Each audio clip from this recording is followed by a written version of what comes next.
Hello for everybody watching out there. This is Die Turbo's House of Horrors Part 2.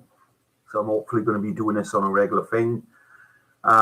Basically, this is going to be a little video every Friday. We're just giving you a heads up of what great horror films there are out there, being a horror fan, to keep an eye on, and maybe one or two just to decide yourself, but not so good. Today we're going to talk about a few films, about six films, a couple of new ones, one or two classics. I'm going to start off with what I call a club classic. One of the 72 Bam films, Zombie Creeping Flesh, or also known as Sweet Death or Hell of the Living Dead.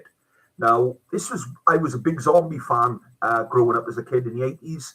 Nothing scared me more than, not ghosts, it was zombies. And the more scared I was, the more intrigued I was by these films. I think that's what the attraction into horror films is for some people. It's just the unknown.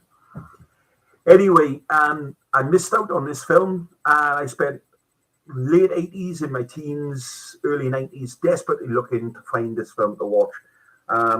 Unfortunately, where I live, I was struggling to get hold of it. Then suddenly, the fantastic YouTube, I managed to get it and download it for free back about 3 years ago. I've heard a lot of comments about this film, Zombie Creeping Flesh. Some people saying it's a great film, it's a real great fun film to watch. Others saying that the critics complaining, saying it's this, it's that, the other. Now, I'm not a critic. I'm just somebody who sits down and watch a film. If I like it, I like it. If I don't, somewhere down the line, I'm going to turn it off, or I'm going to say, I never ever said to anybody, don't watch a film. I just say, it wasn't for me. And if somebody want to indulge there and ask me further what I didn't like about the film, I'm more happy to tell them. But I don't listen to people. I want to see for myself. I'm one of those. I'm a curious person, always have been. So I finally got to see this film, and this was one of the notorious ones I really wanted to see.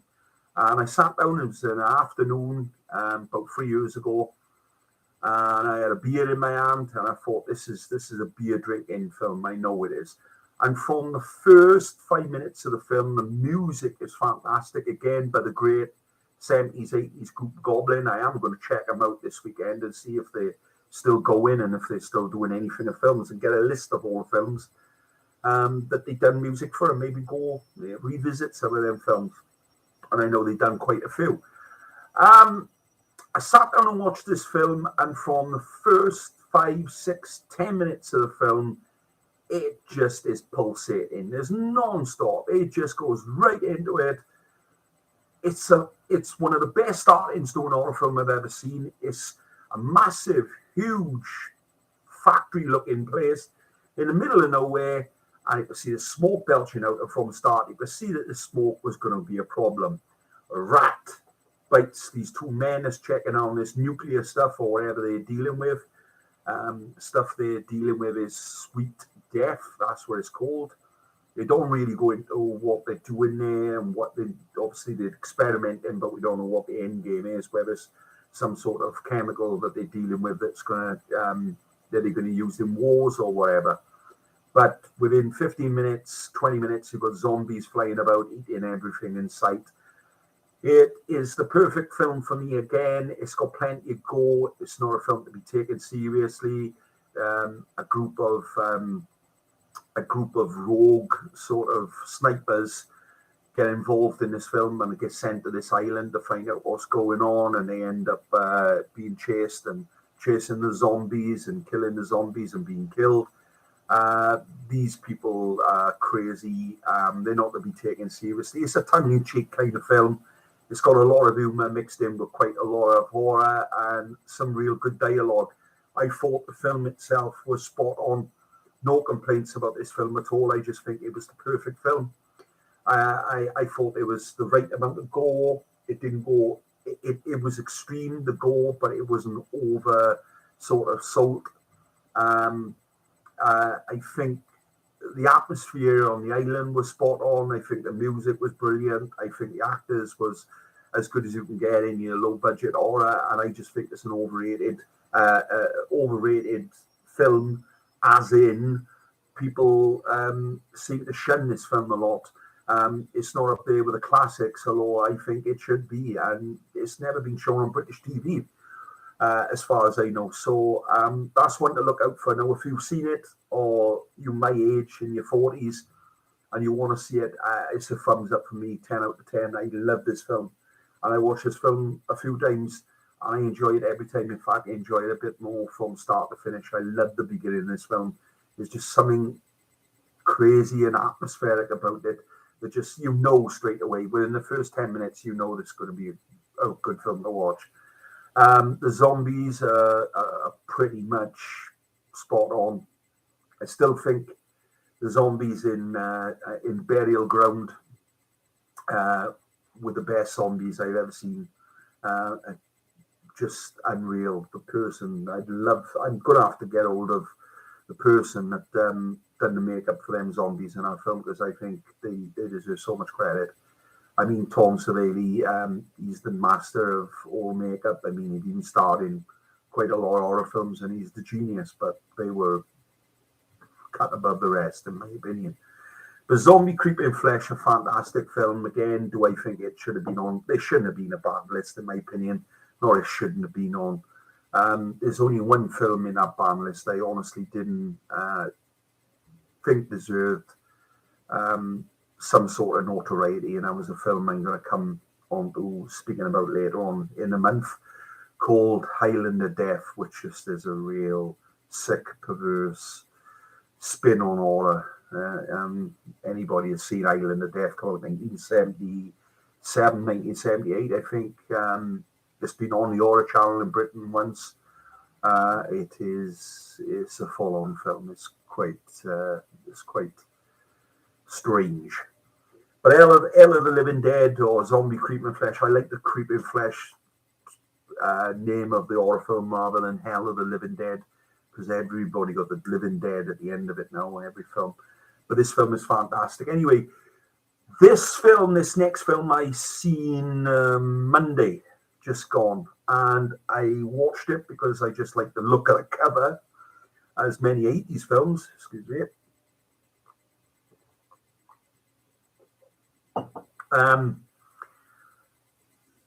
I've seen all types of horror films with different settings, but to my knowledge, this film is the most unique horror film I've ever seen, and by God, this film delivers.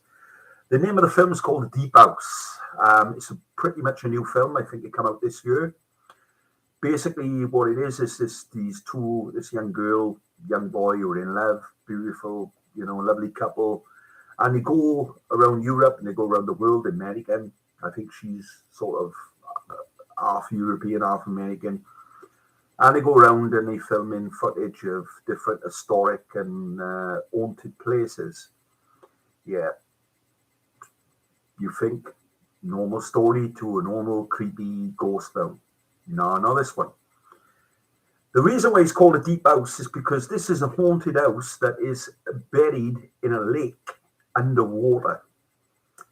Pretty much the whole film is based on them going to this lake with this creepy guy, and they get their gear on and they go all the frog stuff and all that, and they go scuba diving and looking for this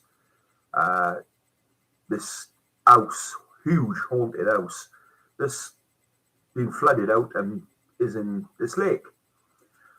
And I watched the film, one, because it just intrigued me, because I thought, don't know that this had been done before, where you've got pretty much a ghost or a haunted horror film that's set underwater. Yeah, you get films like Abyss and all that, but they were set in submarines and different things. You only limited to the water and obviously Jaws and whatever. But this film is totally set 90% of the film underwater. And I thought, how is this going to work? Is this going to be creepy? How is this, I was jumping like I was on a trampoline. And I love a good jumpy film. I mean, I could sit and watch Go all day, all night, and no murmur. But by God, did I jump out of this seat? It must have been about 14, 15 times. It is absolutely... If you want a film to watch on Halloween come Sunday, This is one on your list if you like me to pick 3 or 4 of your favorite old-time horrors and sit there with a bit of popcorn, a couple of beers, maybe a glass of Jack Daniels and whatever, and you like to chill out and watch this. This film is absolutely unique at the camera work and the footage and how this film was set up is absolutely astounding. It's fantastic and it delivers. I don't know. I will try and look into it, but I don't personally know of any film that I've seen horror that is completely, pretty much other than the beginning where they wind up to go into this place. It is a full-on ghost story with stacks and stacks of jumps, and the house underwater is creepy. I don't know how these people did this. It looks sophisticated. It looked like they didn't have a low budget. It looked like they spent a few million on this film. But it is absolutely fantastic. One of the most cleverest, not the best, but one of the most cleverest horror films I've seen in the last 25 years. And that's something to say. That's just, again, it's just my opinion. I'm no critic. I'm no expert. I just sit and watch films. If I enjoy it. If I don't, I don't. I'm nobody special. I'm just somebody who loves horror. I love all sorts of films, but horror just seems to intrigue me. So The Deep House, keep an eye out for that one. It is out, it's available, and it is fantastic, and it is so great to watch. Now, I typed in a list. If you're looking for certain things on the internet, if you type in exactly what you're looking for, you usually come up with lists. So I typed in a list. The top 100 most glorious horror films of all time. And I knew it was going to be some strange films. I knew it was going to be some films that didn't make a lot of sense. Now, 70% of all these films that come up on this list were foreign, and most of them were from Korea or Japan. Not surprising, because they've got a terrific sense of humor in Japan, and they certainly know how to make an horror film.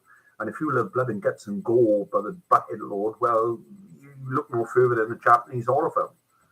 I suffer with dyslexia and, ADHD, and I'm not 100% happy with watching foreign films with subtitles because, one, I can't concentrate in the film and reading at the same time. I'm not a multitask person. I can't chew bubblegum and walk at the same time. But sometimes I force myself, and I watched quite a few. The one film come on this list, they've pretty much covered everything in horror. It's every scene, This film come out a couple of years ago. It's called Getaballs. It's basically set around a bowling alley, a 10-pin bowling alley in America. I sat down 3 weeks ago and watched this film. I looked it up. It sort of looked a bit ridiculous, but I thought, let's have a look. It said horror comedy. I didn't laugh much in this film, but I think this had to be one of the most disturbing, sickest films I've ever seen in my entire life. The horror, put that aside. The gore, put that aside. I'm not a massive fan of watching, but I feel uncomfortable, like most people, in watching any kind of film where they got any kind of rape scenes in. But this film, I've got a rape scene in that will make I Spit in Your Grave, Last Train Murders, Last House on the Left. It make them films almost look like a Walt Disney film. I've got to explain this scene because it was just, I don't know who come up with the idea of this and why they needed to do this. I mean, some of these companies that are making these horror films basically are doing it just, shot and all. They're just doing it, trying to take it on to the next level. What else can we do with people killing? This girl gets raped, beautiful looking girl, You don't help yourself, unfortunately, when a girl walks into a bowling alley with a short skirt and no knickers on, and no panties or whatever it is in America. This girl does, and she gets picked on by these group of boys who've got no morals whatsoever, as anybody rapes a girl hasn't, in my opinion. And the rape scene in this film is beyond any violence I've ever seen in my life. They don't just punish her, but what they do with a 10-pin bowling ball. Well, let me tell you something now. It wasn't a strike. It was evil, this scene. And it's, for me, I mean, I'm all for people expressing in the arts what they want to do, but I just didn't see the need for this scene in this film. Anybody who's seen it will know what I'm talking about. Anybody who haven't, if you curious like me, you just want to see it just to see what it's all about.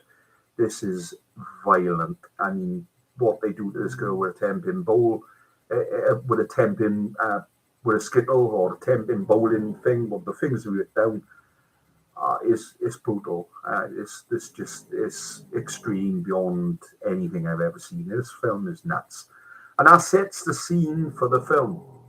It's another slasher film, but they really do take it on to another level. This film, it is gore personified. It is violent. The killings in this film are very, very unique. They really do take it to definitely to a different level. Is it a good film to watch? Yeah, I enjoyed it. Other than the scene at the beginning, I was on my way to turning it off and saying, "No, I can't watch that." Not that I didn't agree with it or disagree with it. I was just very, very uncomfortable. I got very claustrophobic watching that scene. It was evil, and it didn't represent men as good people in this scene at all, especially with rich people with no morals. Yeah, despite that, I enjoyed the film. It was crazy. It was mental, but actually, in the end, there was quite a good story to it. And it was a kind of rape revenge film because the girl that got abused by this 10-pin bowling pin or whatever they call them, I think that's what they call them, pins. Her and a couple of other people definitely have their wicked way back on these people. It's a crazy film. It's not to be taken seriously, but it is vulgar. It is extreme. I mean, the abuse women get in this film is quite nasty, verbal abuse particularly. It really, some people treat women horrendously around the world, and I believe in equal rights, and I believe in women having rights, and this film don't do women or men in any injustice, really. But as an horror film, it is a great film, again, but I find it hard to get past that rape scene at the beginning. But yeah, it's one to watch out for, and yeah, it definitely should be on the list of the most goriest films ever. So Get the Balls, that is that one. Here we go. Halloween Kills. Now, there have been so many of these, I've lost track on exactly how many there is. I've just got a list up the other day, and I can't remember what I've seen and what I haven't. But the new version of this film, it's part of a trilogy. I didn't see the first one, the first of the new trilogy, again with Jamie Lee Curtis. I mean, she is the queen of horror. There's no doubt about that. She's been in more, as a woman, I think she's been in more horror films, Prom Night, the Terror Train, Halloween, obviously, so many of them. I mean, she's been in more horror films than any woman I know of in horror. I missed the one that came out in 2018. I will have to get around to seeing it, and I think you need to see that one to sort of really, because this one just goes straight into the action from the first ending. I can only assume from the first. What did I think of this film? Now, the critics hammered this film. It's all over the place. It's this, it's that, it's the other. If you are not a critic and you take films at face value and you are just looking at a film, you want to sit down and just want a film for entertainment, this film delivers 150%. Not 110%, 150%. It is absolute 2 hours near enough of pure bedlam. Michael Myers is only one part of the problem and the story in this film. You got vigilantes running around chasing after him. I mean, whereas you see, I never understand with the Friday the 13th and Halloween films where these are superhuman people, but they still want to hide in the shadows and kill people off one by one. If they can be killed, why can't they just walk in front of an old crowd and just slaughter them? But no, that's not the way horror goes. But it is in this film. No, nobody's afraid of Michael Myers anymore. Nobody's afraid of this demon, monster, evil kid, child, man entity. And they actually got a group of vigilantes, and from start to finish, it is an absolute mayhem. The film is chaotic right the way through. There's no let up. There's no little quiet bit. Jumps, plenty of scares and jumps in this film. I mean, it packs more than a punch. Jamie Lee Curtis called this film brutal. Yes, brutal and then some. The kills, Michael Myers in this film is beyond brutal. They are super violent, and it absolutely, for a film, it just flies through. I mean, there's more action in this film in the first half an hour than it is in most Rambo films all the way through. I mean, I lost count of how many people this guy killed, that Michael Myers killed in this film. They've got to be in the 30s. I mean, he slaughtered people. From the first 5 minutes, I think there's 10, 12 people killed in the first 15 minutes of the film. It's just mayhem. What did I think of this film? I absolutely loved it. I thought it was one of the best. I mean, the original is a creepy film. It's got the atmosphere. It's got that 70s atmosphere captured on camera. It's a legendary film. It's a cult film. And it's difficult to compare remakes, reboots, prequels, all these different films to the originals. And I get that, and I totally agree. But this has got to be one of the best Halloween films I've ever seen. It is just mayhem. I sat and watched it, and I was just thrilled. I was just entertained from start to finish. And they go into detail quite a bit about more about what happened to Michael Myers, how he became the person he did and stuff and all that, pretty much like Candyman. And it just is a crazy film. It is bedlam. The whole town knows what's going on. And I mean, there's an amazing scene where they're having a reunion. They're having a karaoke a night.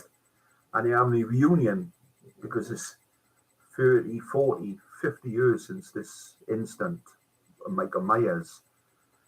And as they're enjoying a night out, celebrating, if you can call it that, the death of these people and the people that survived, this guy is on the loose, running around the town. It is absolute mental. If you haven't seen it yet at the cinema, no, I haven't seen it at the cinema. I've seen it by other means. But believe me when I say it, this film is flat out, do not disappoint. It is fantastic.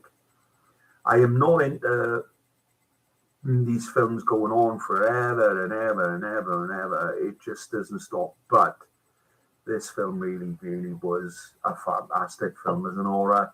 Plenty of blood and guts, plenty of gore, plenty of dialogue. The story, it was a bit, I wouldn't say, I don't like using the saying all over the place. It was a lot going on. And I loved the film. I loved the idea of it. For me, it was a lot different to all the others that you see. And they've tried some different storylines. I mean, the one they've done with in the house, I think Ice Cube was in it, I think Ice-T, where they did Resurrection, I'm sure it's Halloween Resurrection, where they actually went into the house and they filmed the house and they had it on the internet and stuff. And I think it's 20 years ago when it came out. That was a brilliant film. Enjoyed it. But this film really is powerful. It's flat out. I mean, there's no disputing this man is not human now. He's superhuman. He can be killed. What can they do with a man that can be killed? Unbelievable. What a fantastic film. Now, for those who are looking for some great films if they were doing a little bit of a marathon on a Sunday night or Halloween night, like I will be. There are films, there are all kinds of horror, and there are two I would say you need to put into your favourite five maybe to watch. One is the classic Haunted House on Haunted Hill, the original. It's black and white. I think Vincent Price was in it. It is absolutely jumpy and creepy as hell. And considering it's a 1950s film, this film absolutely is legendary. It is scary and jumpy beyond anything I've ever seen. It's fantastic. And the other is, of course, the original and the best, in my opinion, of The Evil Dead. The Evil Dead, for me, wasn't as gory as people made it out to be by any stretch of imagination, but this film packs atmosphere, creepiness, and even now it makes me jump. And it really is. I mean, Sam Raimi is a great guy. Loving the films he makes. Create, like I said, do last week on the show. Wherever this forestry is, wherever this place was, where this little cabin was, I don't know where it was, but it was organic. I mean, this place was scary. I certainly wouldn't walk into it. But if you're looking for a jumpy film, scary, forget about the Paranormal Activity films. I've never seen them and not into them, but I will get around to seeing them and Conjuring and whatever. But the film is absolutely fantastic. So they should be on your list, honestly. They really should. Right, here we go. We've got another couple on here. Slumber Party Massacres. This is a new reboot, new remake. It's been a failed party, and this film came up this year.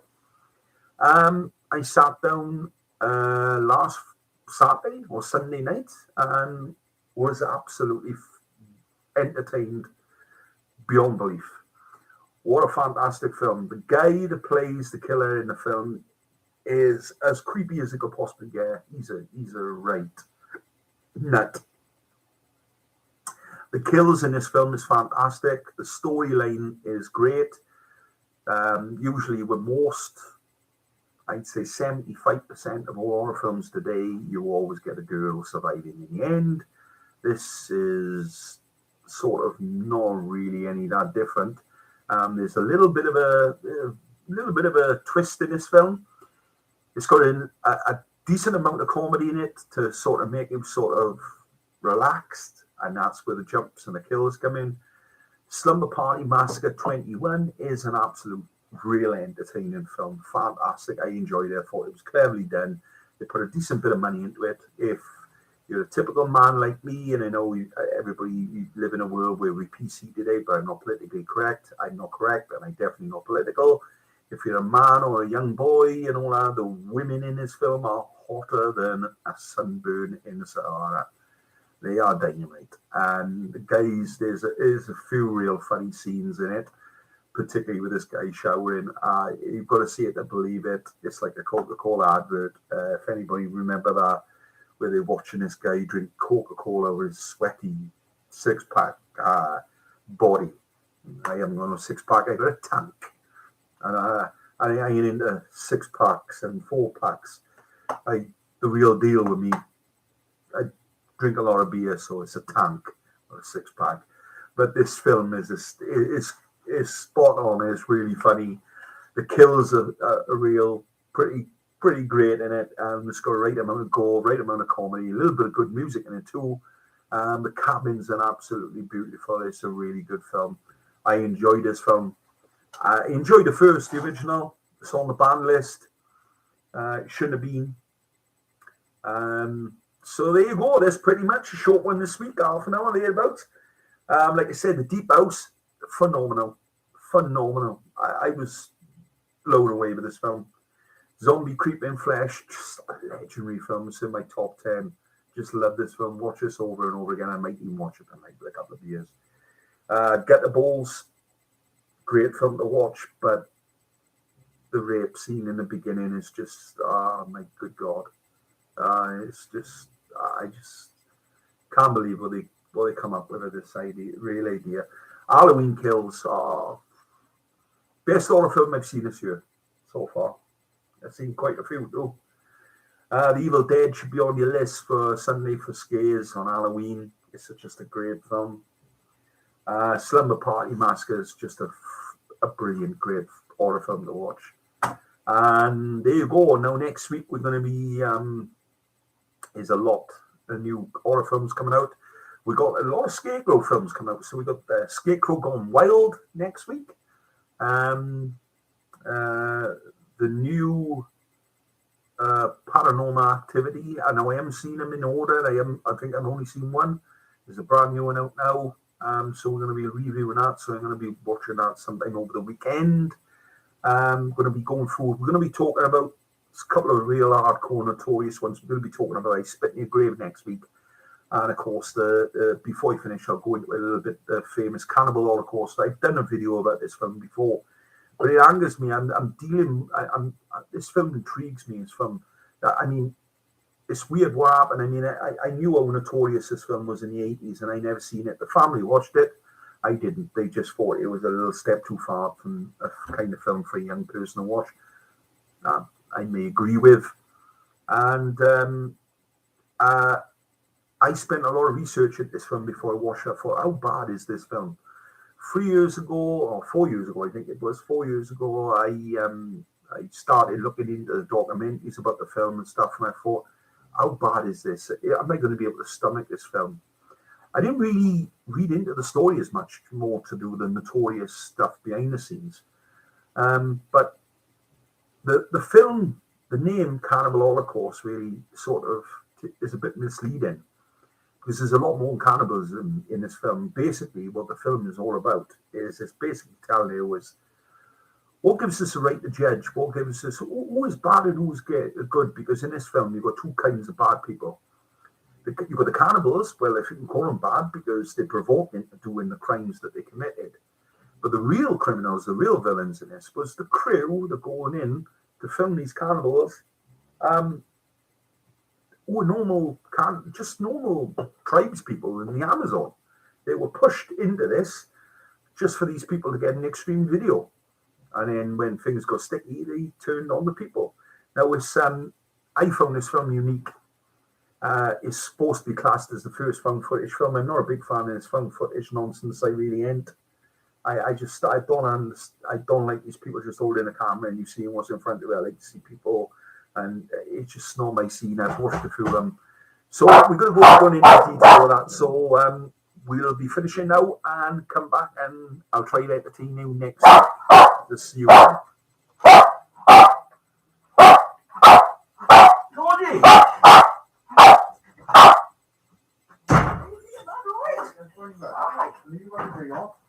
Oh, day off. Pack it in, buddy. 3 weeks I did for a couple of reasons. It's nonsense with this flipping COVID started.